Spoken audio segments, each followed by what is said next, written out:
Good evening, ladies and gentlemen. Welcome to tonight's council meeting. Bless you. As you know, the first part of the meeting, first of all, can we just welcome Councillor Jonathan Ash-Edwards to the meeting tonight? It's lovely to have you here with us, and also Councillor Gibson somewhere amongst the throng. Thank you for coming, and we'll look forward to listening to what you have to say for us to us in a little while, Jonathan. First item on the agenda, of course, is public question time. Have we anyone that wishes to speak on public question time? I can only see, I think, Councillor Whittaker, is that right? Because obviously a member of the council, so he's not here as a member of the council. So Councillor Jackie Russell's in there from county as well. Excellent. Oh yes, I can see her name. Bless you. So public question time. Public are welcome to ask questions to the council, matters that arise under its remit. The question should not be a statement, and it would be appreciated to be kept short to maximise the time for the questions. I will call for the questions to those who wish to speak, but there aren't any as far as I can see. And so, is that correct, Town Clerk? Am I missing anything there? We're not got anybody. I don't think anyone wants to ask a question, so I think you're okay to move on. Bless you, thank you. Councillor Gibson, you're the only member of the public in here. Would you like to ask a question? Afraid not, You look very much like afraid not to me. Thank you very much. Thank you very much.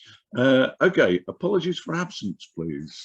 We've had apologies come in from Councillor Whittaker, but he's joining us on Zoom. We've also had apologies from Councillor Matthews, who's recovering from medical procedure, and from Councillor Mrs Bennett, who has a personal commitment. Councillor Whittaker is isolating. Excellent, thank you very much indeed. I would propose that we accept those apologies. Can I have a second for that, please? Thank you very much, Deputy Town Mayor. Can I have a show of hands to say that we accept those? Thank you very much indeed, everyone. Now I need to confirm the minutes of the Town Council meeting held on the 31st of January. Has everybody seen the minutes to the 31st of January? Are there any matters arising that anybody would like to bring forward? Before that, is everybody happy with the accuracy of them? I see no hands raised, and therefore I propose that we accept those minutes. Can I have a second, please? Thank you very much indeed, Deputy Town Mayor. And can I have a show of hands, please? Thank you very much. So I'll very quickly sign those. Thank you. To initial the first page. Roger.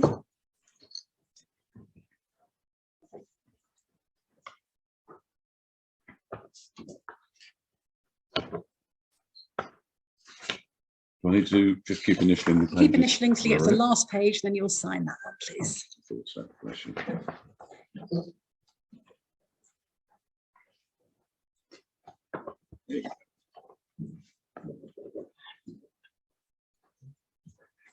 Thank you very much indeed.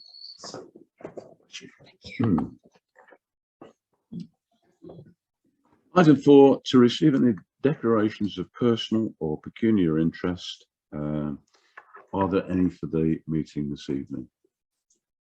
I see no hands raised. Okay, thank you very much indeed. Town Mayor's announcements. Have you all seen the list of engagements that I've been involved in? Thank you. And which the deputy's been involved in as well. I would also like, before we move on from that, I'm going to ask Councillor Mrs Farron to give us a brief update on a couple of items that I've asked for clarification on.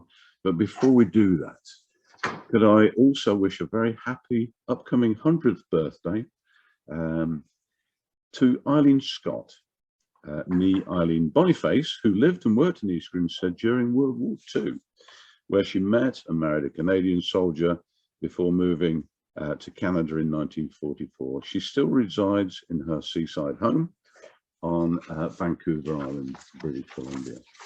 Not far from where my cousin is, actually. So I just wanted to mention that so that we can minute it. Thank you very much indeed.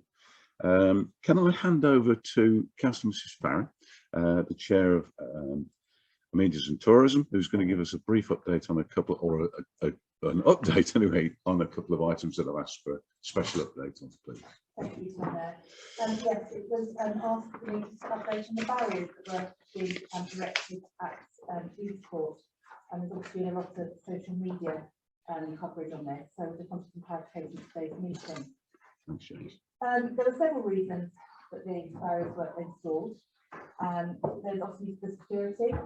There was a large antisocial behaviour element in the dark area on the far side of the car park. The walkers, the tennis players, and other visitors to Meridian Hall were using that area, and it was for the town council staff to have somewhere to park. And also, we rent out the offices, so we have tenants on site, and it was their parking areas that needed to be protected as well. Because then, when they had visitors visiting them for business, as well, the town clerk and other members of the town council had visitors, there was at times nowhere for them to park. So it protects that area. We've also, I mean, the side element is, as soon as they were installed, we have already seen a complete decline in the antisocial goings on in the darker areas of that area of the car park. This was brought up at the June 2021 meeting, and the funds were made available from the East Court maintenance budget last year. They were approved, and it was about a £5,500 project in all, with the barriers, the electronics, and everything that was put in there. And that's the update on the barriers. Thank you. Moving on, St Margaret's Loop. I'm really going to refer back to the last ANT meeting just for clarification on it, because it's a complicated little or big project for Margaret's Loop, and it's really needing to come to fruition, but we're waiting for elements to take place.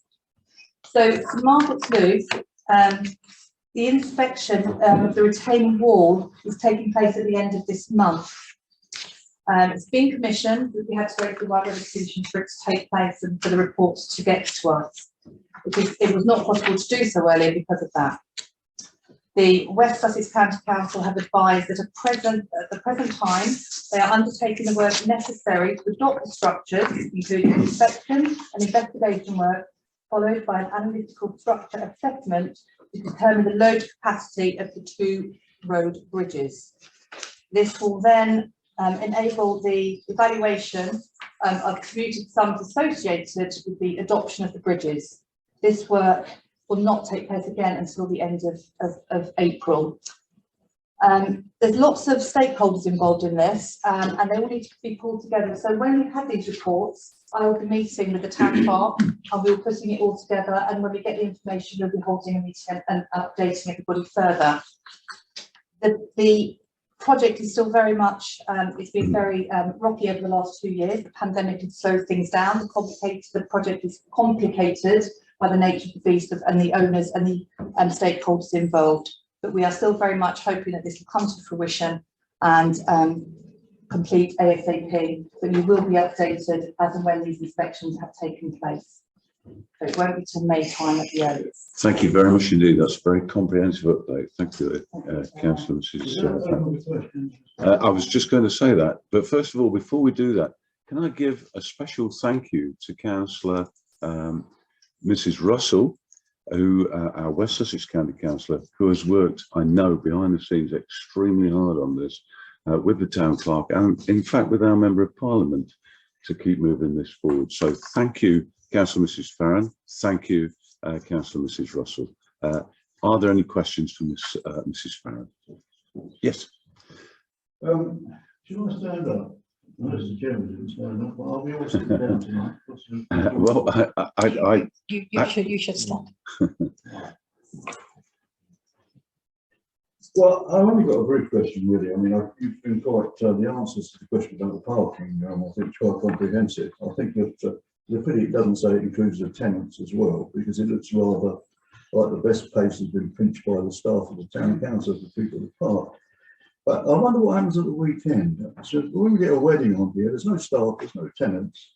Presumably, the guests of the weddings, are they going to park up the drive, or is that going to be made available for them? There'll be occasions, presumably, when you want people to park there. And how are you going to handle that? thank you very much for your question, Councillor Osborne. Councillor Mrs. Farron. Thank you, Councillor. Yes, it will, the barrier will be put open in a raised position at weekends for weddings and functions when they're planned in, and that will be part of their usage for their events. There'll be a little sign to say they can park there. There's a spirit sign and they've got somewhere else. The barrier will be raised. Chairman, can I just come in on that? I'm sorry, Town And that's Mayor. quite all right. That's good. Yes, it won't be open every weekend as a matter of course, because we don't have necessarily events on. But if we do have a large one coming in, we will be making it available if we think we're going to be having problems. That's exactly the conversation that we have been having. So far, it's not been opened, but it will be opened going forward. That is exactly what we always intended, that if, but also during the weekdays, if we're expecting a wedding, if we're expecting a large wake, we're going to actually move the staff and everybody else out of there if necessary, in order to make sure that they can get in there. It's absolutely about protecting the right people for parking. So it's not just surfing. I appreciate the sign on there isn't great, and it wasn't what it was asked for, but it's what's gone up. We'll look at it. Okay. Thank you. Excellent. Thank you very much indeed. Thank you for the question. Councillor Odey. Thank you, Chairman. Thank you to Councillor Strand for her work on St Monk's Soup. That's really good. I just wondered if you could clarify a couple of things for me. Just with regards to, have we allocated a architect or designer for the route itself? And is that what you were referring to with regards to the waiting until May for certain reports to come back to us? Thanks, Lauren. Councillor Strand. This is where it gets complicated for me. So I'm going to refer a little bit to the town hall for this, because we have different stakeholders involved, and we've got the routes being looked at for the cycle pass, we've got the bridges being looked at for safety, and the ownership of the bridges. So when all those reports start coming in and we make it viable that the bridges and the roadway is safe, then we can move forward with the plan, with the path, etc. Moving forward within that route.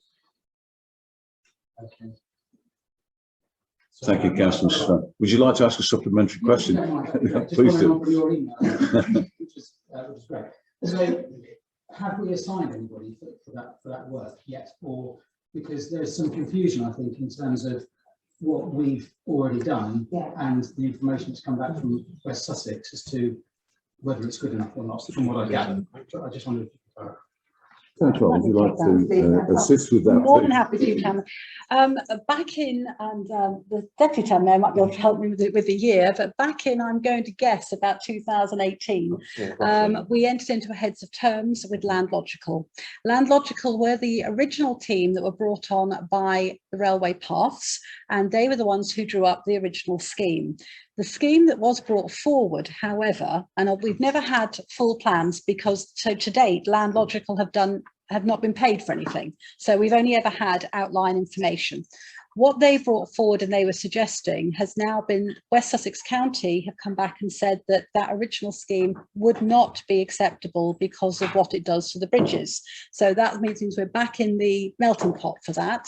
And everybody who has been involved to date has been appraised of the information that's coming from West Sussex County, and we are obviously going to take the next steps. But as the Chairman just said, there's little point us taking the steps until we can answer a couple of very fundamental questions about those structures, because if we can't take on that retaining wall, we've got to come back with a whole new conversation around this council. Any other questions? Thank you very much for that, Carl. That was very helpful, and thank you very much indeed, Councillor Mrs. Barron. Okay, thank you very much. We'll move on. Item number 6, to receive such communications as a leader of the council may desire to lay before the council. Over to Councillor Sutton. Thank you, Town Mayor.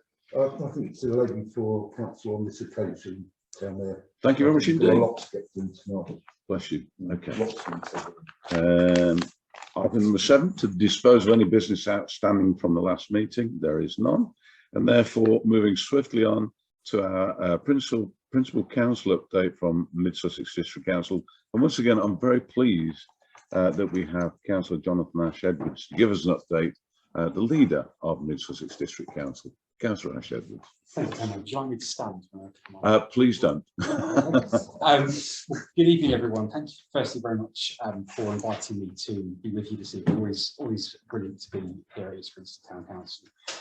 I thought I would give you a bit of a canter through what's currently sitting on my desk and kind of current issues at the District Council, and then very happy to kind of leave the floor to you in terms of questions and things you want to follow up. And so very pleased to say that you've got our deputy, Councillor John Belsey, with you in your meeting. So if there's anything I can't answer, he'll, I'm sure, oblige. But really pleased to have a really senior East Grinstead voice at the District Council through Councillor Belsey. So a few issues I'm just going to pick up on. So obviously we're heading towards the new financial year. So we've got, as you will have, a new budget in place. Big picture on that is we're still in a position of drawing on reserves following the pandemic. So throughout the last couple of years, we've been drawing quite significantly at times on reserves. That's primarily because of the quite significant challenges with the 3 leisure centres and needing to support them through times of reduced demand or reduced capacity. That is gradually recovering now, and we're hoping to get into a much more positive position on that during the course of the year. As things ease up, but we are still expecting a slight draw on reserves over the next financial year, although we'll continue in year 2 to get that to a balanced budget, certainly not where we wanted to be over the last couple of years. A few projects to particularly highlight for this year. So one of the big ones will be the food waste trial. So for a long time now, we've wanted to trial food waste collections in the district. So West Sussex as a whole is a little bit behind some other areas of the country on dealing with food waste for very understandable reasons. But it is the single biggest waste stream that's not currently being dealt with in as environmentally friendly manner as could be.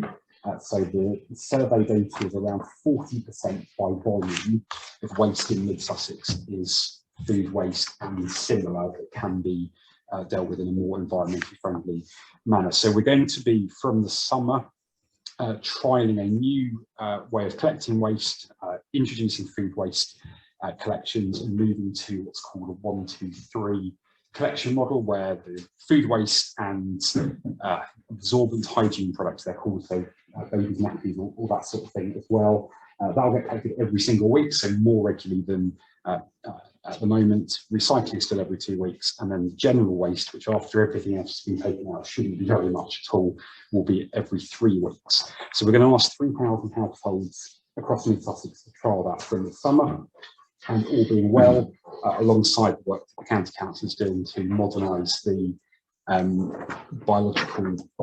mechanical biological facility at Warnham, we'll then be working towards full rollout, all being well.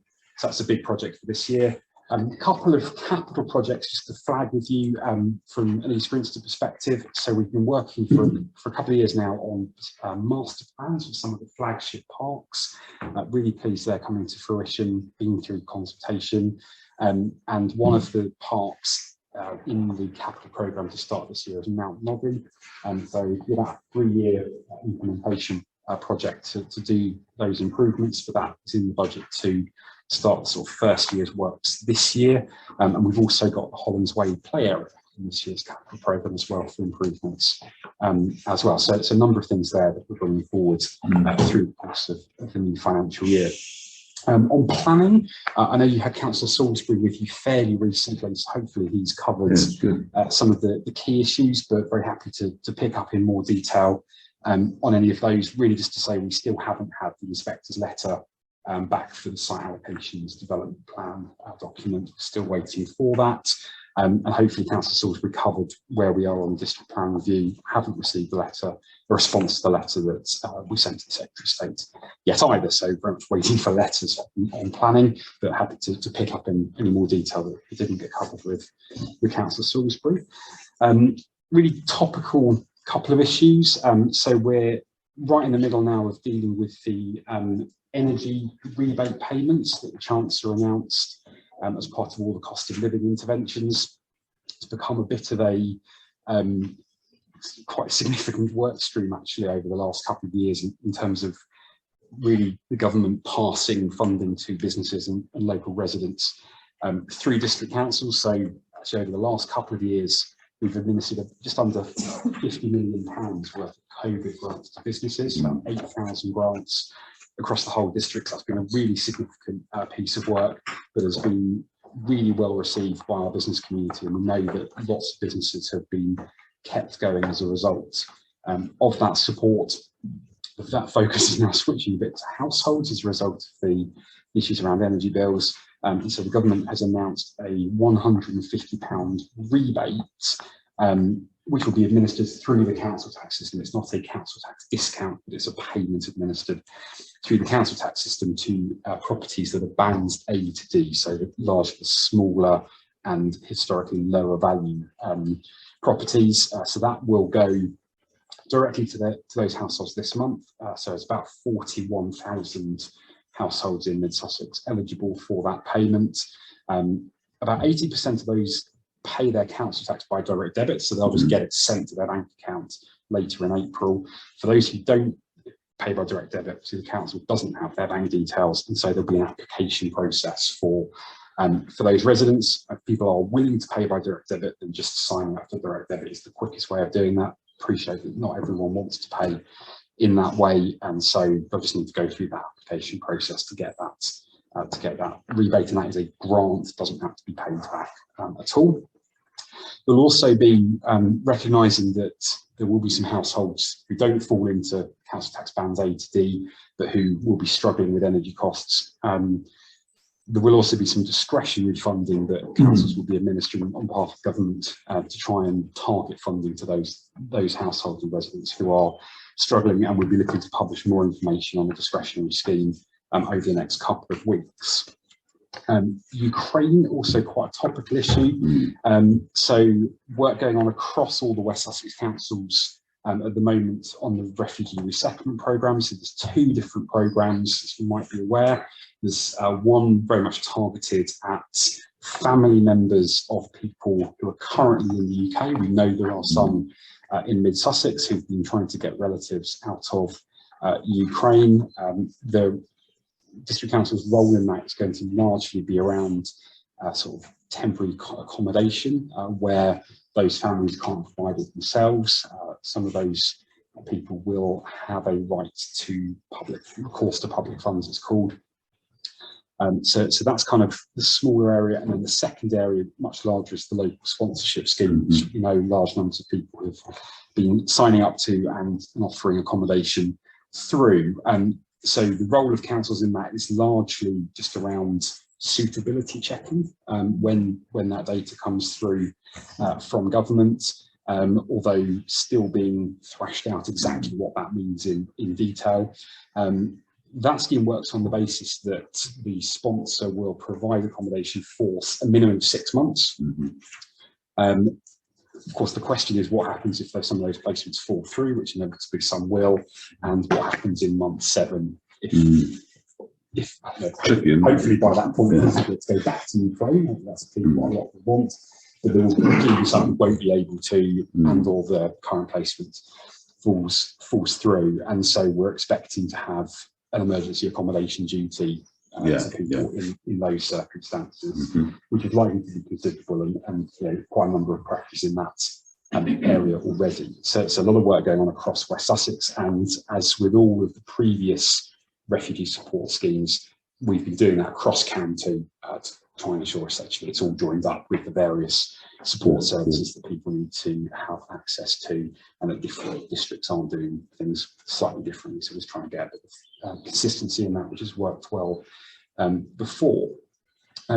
Later this month, we'll be agreeing our sustainable economy strategy for the district. So really big piece of work being done over the last few months to join together in a way we haven't before two strands of work, both relating to economic development and climate change and net zero, recognising that one influences the other quite significantly. So that strategy has been through a cross-party member working group. Will be coming to council later this month, and what that does is it gives us a route to net zero in line with government targets, but be the first time we've explicitly set a net zero target for Mid Sussex and actions underneath that. And that's been informed by work that we've commissioned from Ricardo, who are one of the sort of leading consultancies globally in that area. It's a really good piece of work, making sure we continue to support our economy growing, as well as all the actions we know are going to be needed in terms of the environment. And final thing to just update you on is moving forward now, the Hill Place Farm sang. So we know that's going to need to come forward as part of that development. So we've now concluded work with Bluebell Railway. We've got an easement over that land to effectively fund that up front. So the Bluebell Railway will have the easement discharged earlier, and therefore they'll benefit from a capital sum in relation to that, so they can crack on with some of their aspirations. District Council will hold that cost, and then it'll get recouped from developers in time, but that has kind of unlocked that, so that can begin moving forward as and when it's needed. Hopefully that's a reasonable sort of canter through town. That's absolutely excellent. And in a moment, I'm going to ask the Deputy Mayor to give you to propose a vote of thanks. But before that, are you happy to accept questions? More. Would anybody like to ask any questions? May I? Of course. If I may, I've got several. Just picking up on things you said, please, Jonathan. Food waste trial. Do we have any Scrinstead? I'm not asking you who, obviously, but do we have some households in East Scrinstead who are being included in that trial? So unconfirmed as yet. When we had to abort the trial just as COVID hit, we did have some in East Scrinstead. And so the idea behind how it was split was very much led by Serco in terms of trying to get a good cross-section of what was collected in terms of different types of properties, different demographics, to really build an understanding of how does this service work in practice. And so essentially there was a geographical representation across the district. So that was what was intended. We haven't finalised all the arrangements for the summer, but I think it's likely that a similar exercise will result in a similar group of round collection. It's all about which collection rounds are easiest and appropriate to do, but I would expect it would be a geographic sample. Thank you. I was only asking because I was thinking when you do get that out, obviously if it's something you want us to help publicise, it's a bit pointless if it's not taking place in our area. Absolutely. So that was my reason for that one. Thank you. What else have I written down here? 2 more questions. Well, I think the most important one, forget what my third one might have been, is it's to do with Ukraine, the local sponsorship scheme, temporary housing, etc., etc. How can we help at the town level, please? Yeah, it's a really good question. I don't have a good answer for that at the moment, because there isn't huge clarity about what's going to be needed. Because certainly through the local sponsorship scheme, the idea is the accommodation is provided by the sponsor. So at the moment, we don't have a good sense of what the fall through rate of things will be. So very, very hard to give a good answer for that at the moment. Work going on to try and model what that might look like. So we can certainly share more with you when that's further advanced. I think as a general point though, I just say that there is significant pressure on temporary accommodation across Mid Sussex. That's not new, but it has been accelerating, and we would expect it to get worse given the forecasts around rising interest rates, cost of living, inflation, all those sorts of issues, because there's just a direct comparison in terms of homelessness and housing needs and the kind of economic cycle in that regard.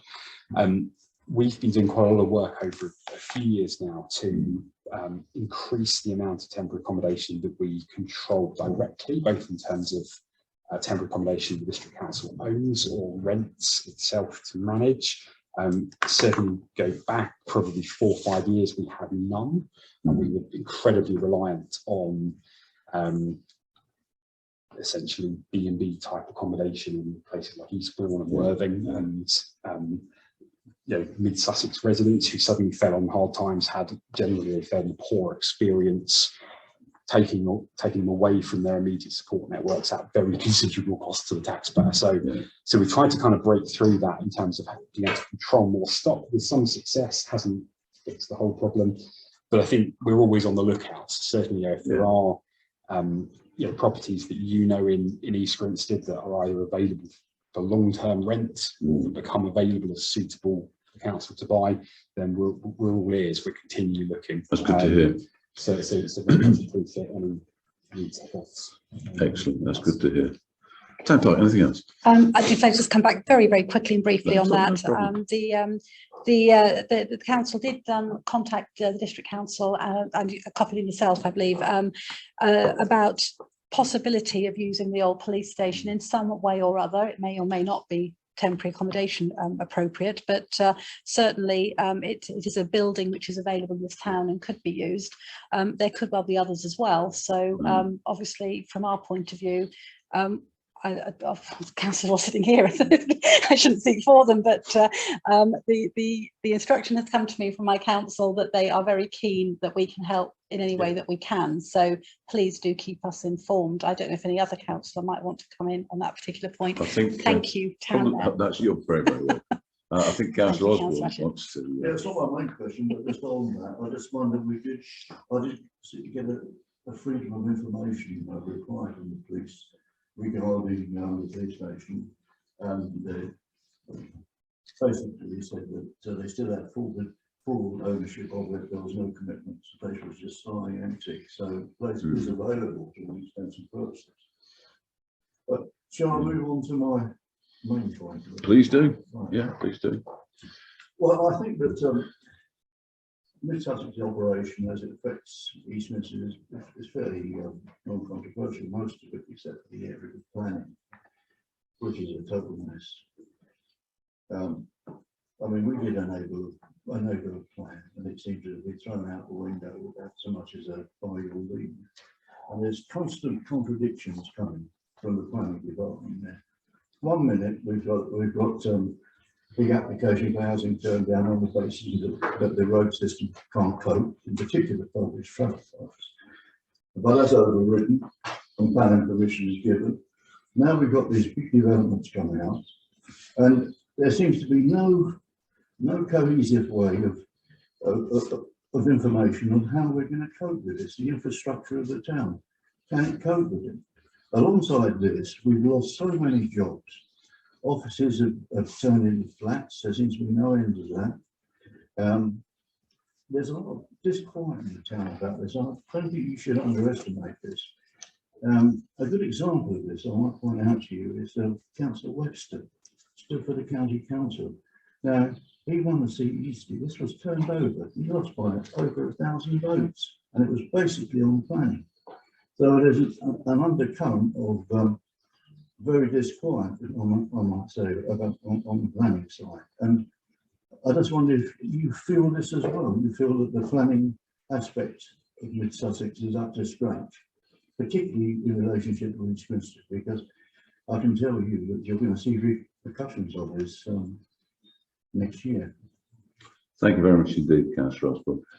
Councillor Ash Edwards, there's quite a comprehensive range there, but we welcome your comment. That's fine. Thank you, Councillor Osborne. I mean, planning is the most challenging issue in Sussex. There's no getting away from that. You know, we currently have a housing target from government that's just over 1,000 new homes per year, and about 80% of the district is previously developed by brownfield, and that includes every house that everyone lives in. So it doesn't need much space. You then take out the Ashdown Forest area, the National Park in the south, and the area of outstanding natural beauty. Very, very constrained district. But that housing target is really challenging. And so balancing delivering that housing target, because if you don't, that puts developers back in the driving seat. Yeah. In terms of not having a 5-year land supply and the presumption of favourable development re-engaging versus protecting the reasons why people want to live here. Is a constant challenge that we have to juggle. And picking up some of the points, I mean, first on the neighbourhood plans. So neighbourhood plans haven't been thrown out. They are adopted, they are part of the planning framework, and you will see in decisions, you'll see how they relate to policies in neighbourhood plans. If you look at decision reports, those policies are there. The challenge that we've got with neighbourhood plans is that the planning system doesn't stand still, and we are required to update our plan every 5 years. National policy changes, and so what's going to be really important is making sure that neighbourhood plan policies continue to be up to date with that. So I know that's really challenging over time, because national policy says the most recent policy is the one that's given the most weight. It's not something we've decided, that's what national policy says. So the neighbourhood plans are there, they have weights, they are taken into account when decisions are made, but over time, to be really honest with you, they begin to gradually decline in the weight that they're given, just because national policy gives priority to whatever's most recent. So that's kind of how they sit, and there are opportunities to review neighbourhood plans and update them, so they kind of come back to the top of the pecking order. That's obviously a matter for you. I know, and that's a really resource intensive and challenging exercise that you don't want to be doing on a regular basis. I actually get challenges with that, but kind of post the district plan review, that's something that town and parish councils will need to consider whether they want to do. In terms of the sort of points around infrastructure and how some of the challenges, particularly around high risk passage, we all know in East Grinstead and how they're addressed. As a district council, we're incredibly reliant on the Highways Authority. We're not the Highways Authority ourselves, so we can only make decisions in line with the recommendations and advice of the Highways Authority. And we might not agree with it all the time, but that is the way the system works. And so what's really key is engaging with your county councils and with the Highways Authority on all of those issues. And they have a set of challenges as well in terms of the thresholds that they can use to object to applications on as well. I think in terms of looking ahead, what's really key is that in the site allocations development plan document, we have sought to tie down as much as possible the policy wording of the new allocations in East Grinstead. And so I haven't got the exact wording in front of me, apologies, but essentially the wording we've got in there is that permission can only be granted if the highways mitigations are delivered to the satisfaction of both West Sussex and Surrey highways. And if they're not, you've got a very clear planning highways issue in terms of rejecting and resisting those sites coming forward. So it'd be really key through the application process on that town council, district and county are all working really closely, and with Surrey as well, to make sure that the highway mitigations that come forward as part of that are rigorous enough and impactful enough to mitigate the impact of those developments. And we've got policy wording in there to require that that's the case. In terms of the office to residential conversions, it is a really big issue. I know that you've had a lot of issues in East Grinstead with it. Unfortunately, not something we have any control over at all as a district. Led by national policy, we were against it when the government originally consulted on it, because it just leads to a kind of hollowing out of a lot of employment space. It's happened, I think probably East Grinstead has been the worst affected in the district by it, but Hayley have had similar issues, probably not quite as badly. And it is a real challenge, because you won't get that commercial space back again, because the viability will always favour residential. And I think that what we can do through where you've got kind of industrial areas and business parks, you can review some of the policy wording in the site allocations document to try and give them a level of planning protection in terms of retaining that kind of commercial core to them. But the office issue is impossible for us to resolve at a local level, unfortunately, because that is driven by national policy. I mean, what we would hope is that over time, as businesses begin to work in a slightly more agile manner, actually the impact of that is not as severe as perhaps it would have been in years gone by, in terms of people being less attached to a location and therefore employment being available to people while still being able to stay locally and not have to commute in the same way. But it is absolutely a challenge, and unfortunately very little to do about it. Do you find it hard enough, do you think, against some of these applications? Because it seems to me that. Councillor Osborne, sorry sir, but there are other people who want to speak. Councillor Bissett. I can't come back. Not on that particular one. No. Okay. So a new rule. Thank you very much. No. Those questions, and thank you, Councillor Osborne, for asking those questions. They're very in line with questions I was going to ask. On those questions, just to further them a little bit. Funny enough, what we were going to say actually aligns with very much where I was going to.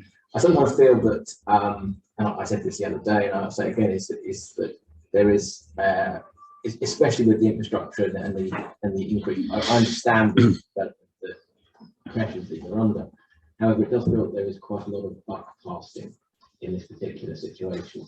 That the district council says that the highways, and what we kind of feel is that the actual what happens is then in between those cracks is where we fall.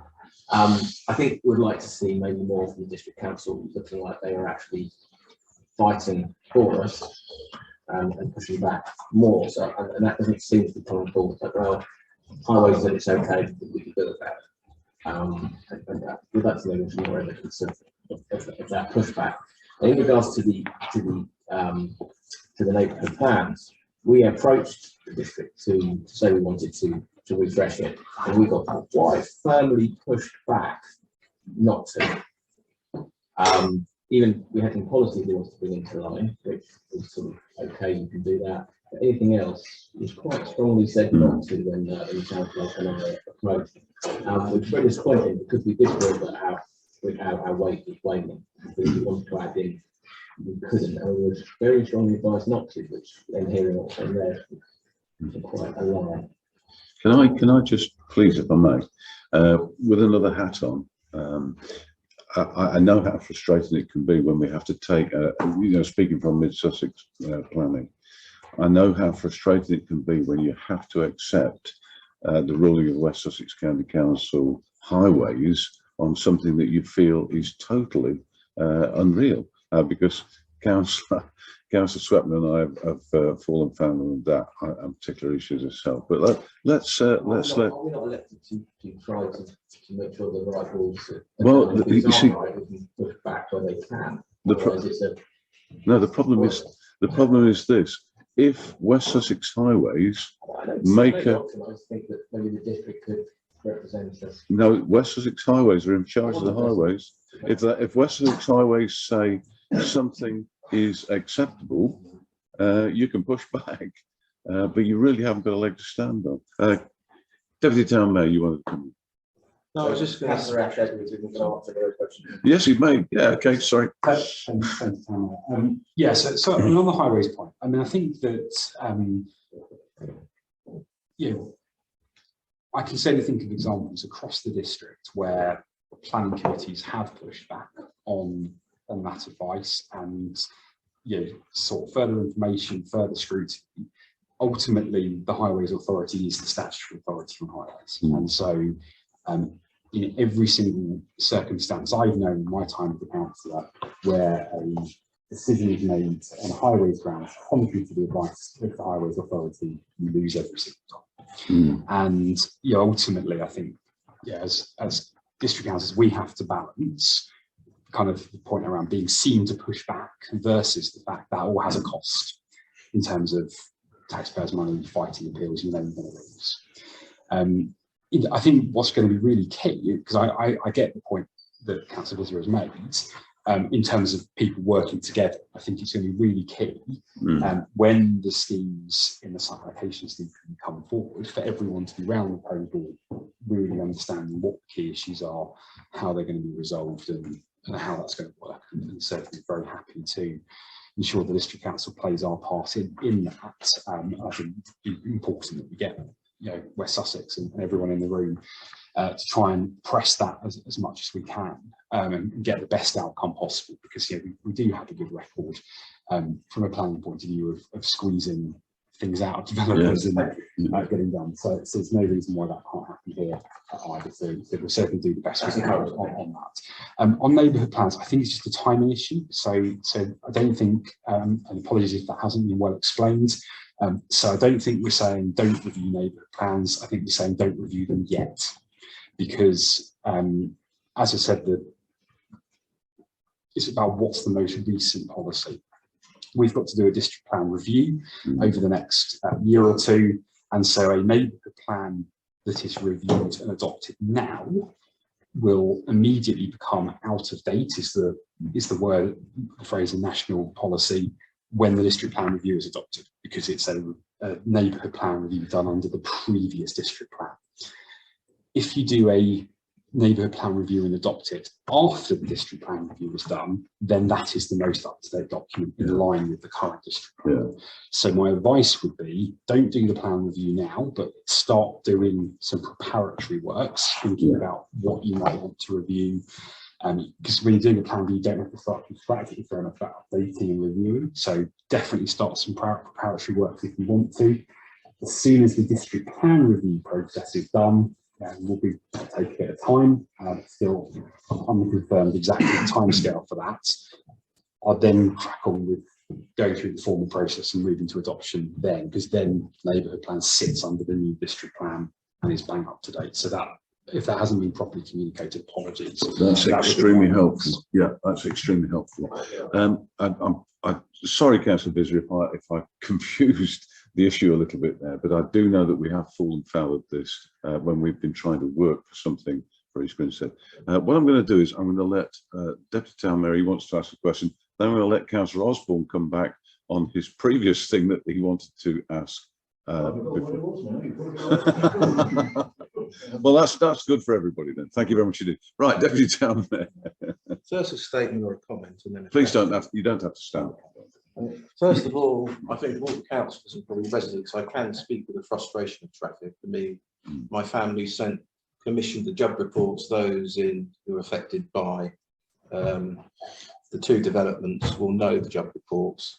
We even sent our own team at the appeal for Hill Place Farm, and at the end of the day, it was thrown out because it wasn't the Highways Authority by the inspector. So it's deeply frustrating, and that's in the background when councillors of the planning committee went against the Highways Authority's decision and went with the third-party evidence. So it is deeply frustrating. I speak as evidence of that. We've got. Well, I would say, without touching too far on the district plan review, I believe the district has started a review process. It's currently on pause, but without, as you say, complicating life going forward, I think there's only one relatively small site in East Grinstead, and I think it was a methodology evidence-based process by officers.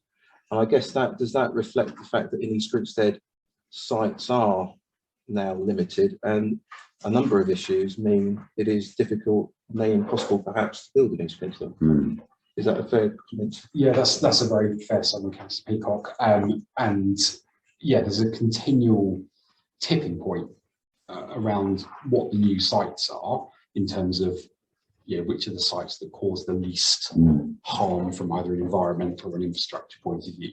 And so there are sites that are promoted. They're all on the District Council's website. You can all publicly see the sites that landowners and developers put forward as part of the Sheila. But essentially sites elsewhere in the district are significantly less harmful than the larger remaining sites in East Grinstead. So it's not likely that there will be significant new sites coming forward in East Grinstead in the district plan review. Councillor Peterson, one or two quite small ones, but in terms of sort of strategic sites, the site allocations process is likely to be a lot in the medium term. Bless you, thank you very much indeed. Councillor Belson. Thank you, Chairman. And thank you, Jason, for the update.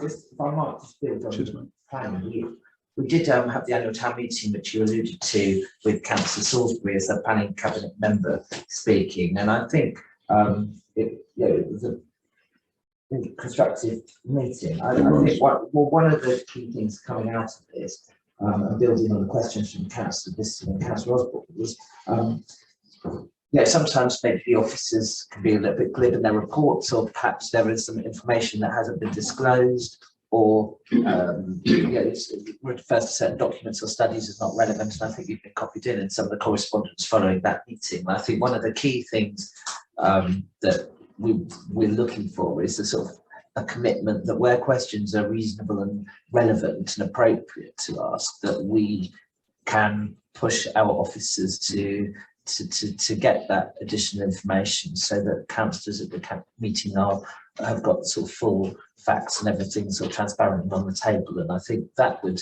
really help give some confidence to the people. And I think those of us around this table from town council need to try to work with our infrastructure first, and indeed any other press group to try to support them where they come forward with reasonable questions that it's relevant for the answer. And I think That's very useful. That's something that I'm sure you feel strongly about too, that would be useful to make sure we put some out.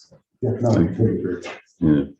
that would be good. I think it's fair to say, as we've seen, that this planning and infrastructure is possibly as Councillor Osborne was in fact saying, possibly the most emotive subject for East Grinstead, and probably for right the way across mid Sussex at the moment. Councillor Amos, you wanted to ask a question? Yeah, you can count me in as being in favour of more housing. I can always count me in for that. The question I had is, to avoid these traffic concerns that are obviously of great concern for most of these Grinstead, have you considered in consultation responses saying, let's build on the green belt, let's build on the areas of outstanding natural beauty, because that way you won't have the traffic pressures in specific areas that are sort of very tight with the traffic system as they are currently, as you described. This is our, yeah, no, I'm going to say it. Thank you. Thank you, Councillor Amos. To appreciate your perspective on it. I mean, I think that if we're looking for ways of making planning less contentious, that's probably not the way to go. I mean, in terms of greenbelt, I mean, there isn't greenbelt allocation within Mid Sussex. It stops right at the Mid Sussex Surrey border. In terms of the AONB, I mean, there has been some development in the AONB in Mid Sussex in recent times. So the new development that's being built at Pease Pottage, about 600 houses, that is actually AONB. It's not particularly beautiful AONB, because it's right next to a motorway service station. It was an old scrap site, but that is AONB. So the 600 new homes being built there to partly meet some of Crawley's unmet needs.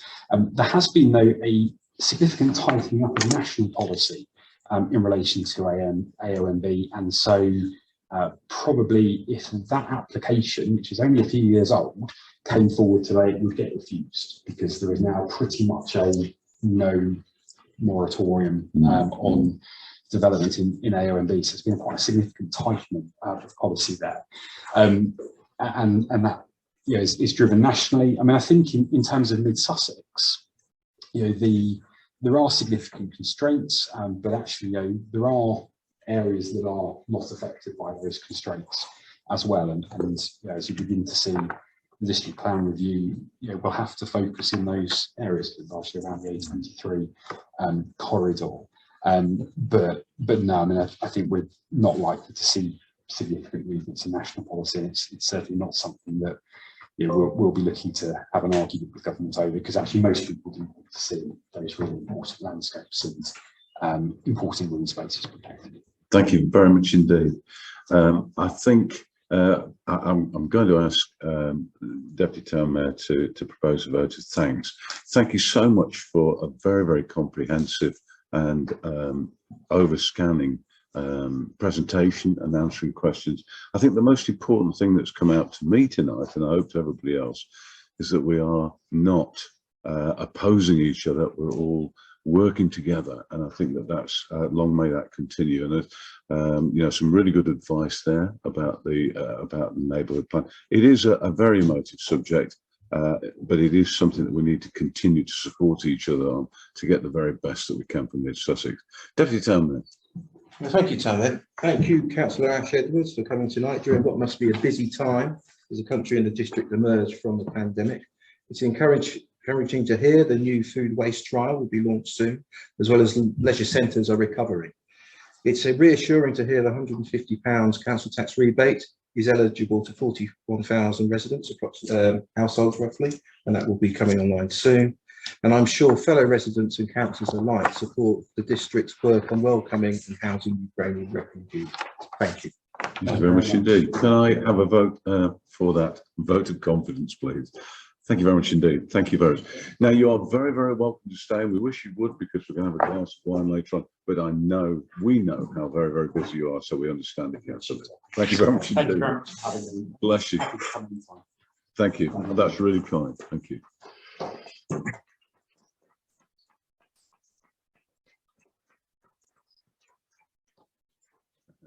We're going to move on to item 9, which is the committees. Most importantly, first of all, I'm going to ask our planning chairman, Councillor Visser, to propose his minutes and give an update from his planning committee. Thank you. Of course, no, I think it's absolutely fine for people to sit this evening. I'd like to start by again thanking our planning committee for their hard work on some interesting and controversial applications. I've had some very positive results from the committee. I'd like to thank my vice chair for his hard work and help as well, even when I couldn't attend the meeting. So thank you for staying in the last minute and doing a really good job. Thank you, Councillor Odie. As alluded to earlier, but we have met, myself, Councillor Whitaker and the town clerk met with one of the principal developers proposing to build on the site location document. There's a very interesting meeting had with them, very in depth about what the site proposes and what it plans. So I don't want to shout at it. I can move it closer to you. And I've had a request from somebody on the Zoom to please turn the volume up. So we had a meeting with the developers. Let's check us here now. So there's lots of interesting discussions there. We pushed them as well on the infrastructure. I'm pushing everyone I possibly can on that one. And we had a mixed response on that, I think, but it was interesting that some of the things that would come forward from the development, including new running tracks and health facilities, primary schools. So there was a lot of low-hanging fruit there, but they didn't answer the elephant in the room about infrastructure. So we'll keep pushing on that. But thank you to my committee again. I'd like to propose, I can read them a set of planning minutes. I'd like to propose planning meeting on the 14th of February, pages 152 to 159. On the 7th of March, 165 to 171. And on the 28th of March, 180 to 186. Can I have a second for those, please? I'll second that. Thank you. Anyone got any questions? Thank you. Can we have a vote on those then to accept those? Thank you very much indeed. Thank you, Councillor Visser. Very useful. Can I move on to Councillor Woodgate to propose his minutes of public services, please? Thank you, Chair. After the report, so people can see me and don't get any texting. I'd like to say thank my team for their hard work over in the last couple of months. We've had some challenging ones with the police or policing, which is always a sticky subject and a point of to talk about. But hopefully you can see some improvement, as I know they are hiring some more PCSOs. But so thank you to everybody on my team as well. And I'd like to propose the minutes for public services dated the 3rd of February 2022, pages 160 to 164, minutes 206 to 214. May I have a second? Hold on. Okay, can we have, sorry, you want to ask any questions? Any questions? No. Therefore, can we have a vote on those, please, to accept those minutes? Thank you very much indeed, everybody. Moving swiftly on to Councillor Mrs. Farron to propose her minutes for amenity and tourism. Thank you. Okay, so going to do a quick update for you since the last meeting. Moving forward with the fountain project. Following the last meeting, we had a meeting was arranged with several stakeholders, representatives of New Sussex, the Town Clerk, East Grinstead Town Council and East Grinstead Society, as well as myself and the Town Leader. It was a productive meeting and the conclusion is as follows. East Grinstead Society has the funds ready to make the restoration. Mid Sussex are happy to support the project and would be an agreement for East Grinstead Town Council to take ownership. East Grinstead Town Council are looking at taking ownership once the project is completed, and the Town Council wants to know the running costs of the water, the testing and the insurance for taking it over, and then we can move forward. The Town Clerk was also left a challenging task to go and communicate with South East Water. Mid Sussex are moving forward with giving the permission to the East Grinstead Society to get started. Since that meeting, a further update that I've received from and a couple of items. So East Grinstead Society, they have now commissioned 2 stonemasons to undertake the cleaning and repair in accordance with the recommendations of the conservator. This has been confirmed to the conservation officer at Mid Sussex District Council. Cowan Architects are working with East Grinstead Society on the mount for the new spout, and that will then go to planning and go for listed building consent for that. The estimated cost is between 8 and 9,000, and they have several contributors and partnerships ready to move forward with that, as well as Mid Sussex District Council offering a community, they're going to Mid Sussex District Council for a community platinum award. The restoration is aiming to be completed by the 2nd of June, but not the water element of the fountain. That will take longer. The restoration they're moving forward with. And news in to me today is that from a Freedom of Information Act for Hounslow Council, who have a water fountain, so far the only costings that we've got in for us is it's about £550 per annum for the twice annual water inspections that are required. So that's that. I would like to thank my committee for their hard work, and I'd like to thank the Town Clerk who ends up having to do a lot of background work on it when we go away from our meeting, as we usually some meeting topics to discuss. So I would like to propose the minutes for my meeting on the 10th of March 2022, pages 172 to 175, minutes 222 to 231. Please can I have a second? Thank you very much indeed. Question down the end. Any questions? Do we, Of course. do we get a vote on the repairs and maintenance bill? Because I seem to remember the last meeting we had on this, there was a long dispute over it, and divided the room. Town Clerk, please click on this. Once we've got the business plan together, once we know the costings, we will then go back to committee, because it was a agreement principle, but it would go back to the committee when we had all the costings before we took it on. But we can't, if we get that, and the next meeting will present. Are there any further questions? In that case, can I thank Councillor Mrs. Farron for a very comprehensive update, and can we vote on her minutes, please? Thank you very much indeed. Lastly, but by no means finally, finance and general purposes, can I ask Councillor Sweatman, the Town Leader, to take us through his? Thanks very much, Town Mayor. As usual, I'd like to thank my committee for all the hard work they do. We recently had the budget approved, that so that stands in that's fine after a year, and all the other work they do. So thank you for that. I'd like to propose the minutes for the 17th of the 3rd, 22, pages number 176, 179, minute number 232 to 244. No, second it. I'd like to second that. Do I have any questions? I see no questions. Thank you very much indeed. Therefore, can we vote on those, please? Thank you very much indeed. That's carried. And thank you everybody for some very comprehensive updates there, and for the whole of item 9. Item 10, to authorise the sealing of the following documents. Grant of exclusive right of burial numbers 2250, 2251, 2252, 2253 and 2254. I need approval for that, please. I would like to propose it. Can I have a second? Second that, Town Mayor. Thank you very much, Deputy Town Mayor. Can I therefore have a show of hands, please? Thank you very much indeed.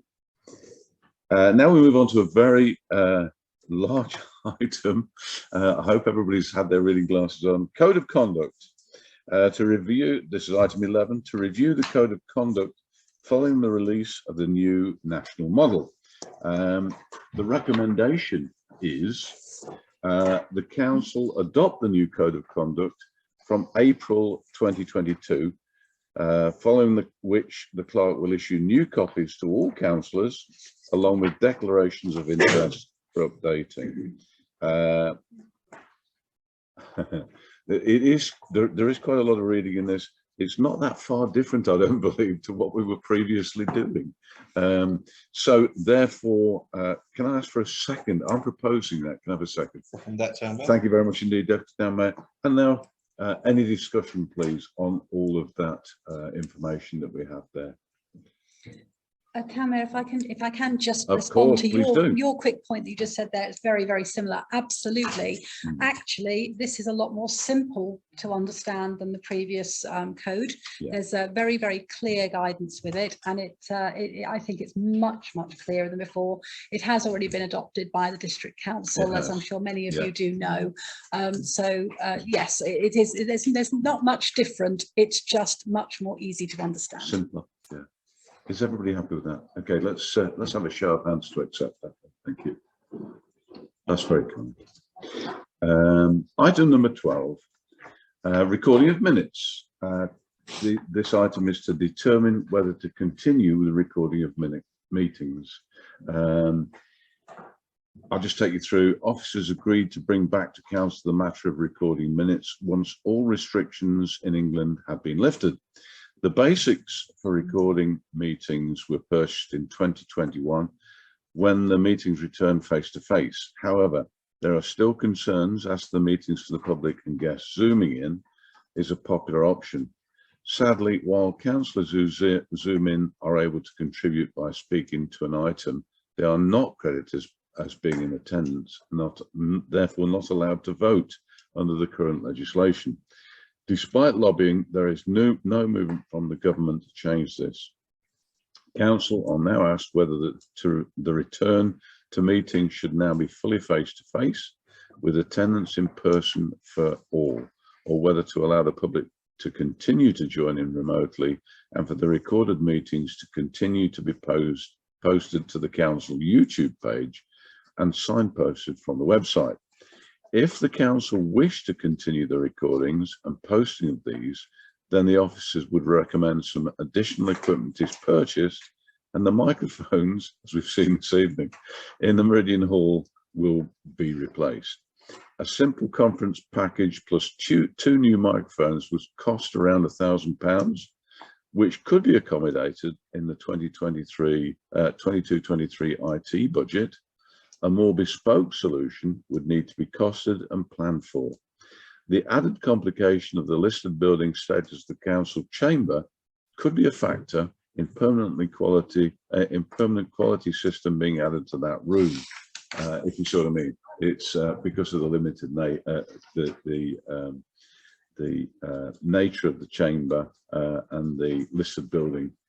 It would need to be something pretty neat for us. The recommendation, council are asked to determine whether the recording of meetings is to be continued after which the officers will establish costs for upgrading the IT and bring the options back for later consideration. I would propose that we do ask the officers to bring that back. Can I have a second for that, please? Thank you very much, Deputy Town Mayor. Can we now discuss the issue, please? Everybody's quite welcome. Councillor Bizzard. So I'm personally very in favour of recording the meetings and allowing the public to zoom in. I think speaking from planning, but also I know when you get in public services, you get some big discussions. We can't fit as many people in the room. We can have a lot more people on Zoom, so it widens us out. It's more accountability. And I think people watching the videos on YouTube afterwards is also very good because they can actually see what was said, the tone it was said in, rather than just reading through minutes. And I think people can do it when they want to do it, not just at the time the meeting's held, so they can go back to things later on. So I think it broadens our meetings to a much wider range of the public, which we shouldn't be afraid of. We should, I think, be embracing. I think that's a very fair comment. Any other comments on this? Councillor Oswald. Yeah, I mean, I think that's right. I think when these things happen, you can't go back on them. It's an advance that you just can't reverse it. And I would suggest maybe that we do have a specialist who is employed at the theatre on sound and cameras, and we might ask him to his advice on cameras particularly. We need omnidirectional microphones. Unidirectional mics, if we don't know the route ones are speaking to, omnidirectional mics pitch up a much wider field. We need 2 or 3 in the place. Yeah. Yes. Oh, we're good. No, I don't know if everybody else makes sense. I've got an email today. So he's offered help. So I suggest we do that. If he suggests we have a camera crew and sound team, producer director, ITN in there. I think, is there anybody else who'd like to make a comment? I think the broad consensus is that people are in favour of this. Want the office to go away and come back with proposals. So can I have a show of hands on that? We've already proposed and seconded it. A show of hands to accept that. That's carried. Thank you very much indeed. Excellent. Item 13 to agree to exclude the public and press from the next item due to the inclusion of confidential, commercial, sensitive information prejudicial to the public interest of understanding order 1C. I'm going to propose that we do. And can I have a second for that, please? Deputy Chairman, thank you very much indeed. Can we have a vote on that to exclude the public? Thank you very much indeed. So I just need to put Councillor Mrs. Russell into the waiting room, I'm afraid, because you're not a councillor for this body. So I'll pop you there and I'll bring you back out as soon as I can.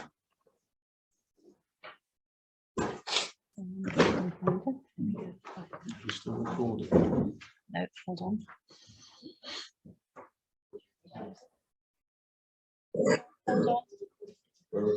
Oh, it's all right, and there's nobody left in the waiting room. There's nobody left. Okay, thank you very much indeed, everybody. It has been a very interesting meeting. I can tell you that Talk about 10 or 20 years.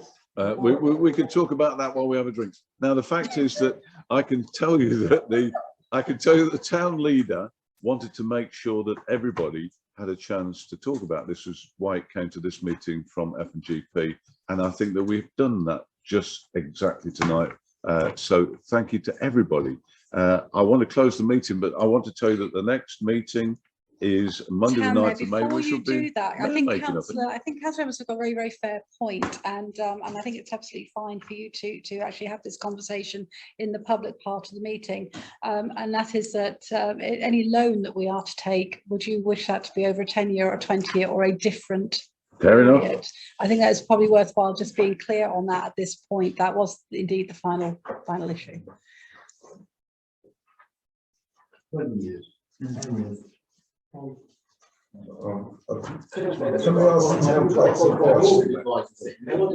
gave you all the figures. It's completely up to you which way you go.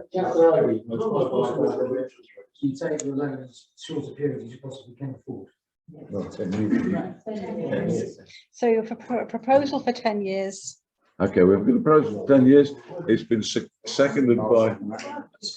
Can I have a vote on that, please? 10-year loan. 1, 2, 3, 4. That's unanimous. That's carried. That is carried. Thank you so much. Listen, thanks so much to everybody. The next meeting of the Town Council is Monday the 9th of May, which I understand is mayor making. Yeah.